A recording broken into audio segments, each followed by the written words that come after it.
had opening statements. Opening statements are still actually going. We had to pause midway through for lunch. Better than TV. If you watch the prosecution's opening statement, you would say guilty. If you then watch the defense's opening statement, you would say, what the hell is the prosecution thinking, charging him? Basically, the prosecution started with this story. They said that, hey, they're all at the party, and Tory is leaving the party with Meg. They're in the car. An argument breaks out, during which Meg says and insults his skills as a rap artist. This leads to a situation where she gets out of the car and he shoots at her feet and yells, "Dance, bitch." And then she ends up at a hospital, and a doctor takes out 3 fragments of bullet wounds from her foot. Now, if you just hear, and the prosecution says that Kelsey, the other woman in the car, is going to testify that Tory shot Meg. And Kelsey has a text message where she texts somebody that, hey, Tory shot Meg.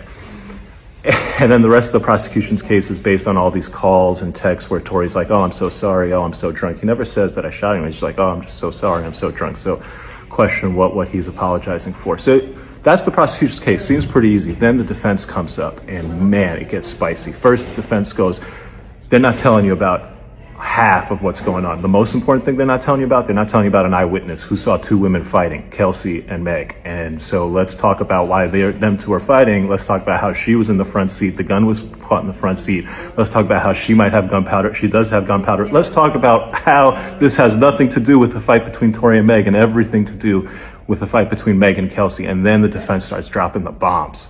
He basically says this, that they're in the car. Yeah, they left. But do you know why they left? They left because Kylie and Tory were in the pool together.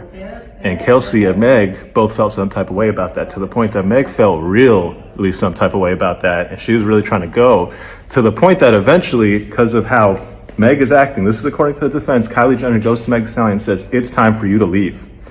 They all leave. The defense's point is what happens in the car is this. Tory questions Kelsey, hey Kelsey, why are you backing up Meg for me trying to, get it on with Kylie Jenner? Meg has been snaking men from you your whole life. I hooked up with you, Kelsey, and then Meg went behind your back and hooked up with me. And Kelsey, this is not the first time. You had been hooking up with Ben Simmons. Meg went behind your back and hooked up with Ben Simmons. You had been hooking up with DaBaby. Meg went behind your back and hooked up with DaBaby. And so the defense starts dropping all these grenades. The crowd is captivated. The jury is like, oh, what's going on? And there's every reason to believe that there could have been a fight here, not between Tory and Meg, but between Meg and Kelsey. And the shooting could have not been Tory. It could have been done by any one of the other people in that car. What does all of this mean? Well, I'll tell you a couple things. First, Corey Gamble, Kris Jenner's husband, is going to testify, so this will continue to be must-see TV. 2, the judge is terrific. I expect a very fair trial. The lawyers on the defense side are terrific.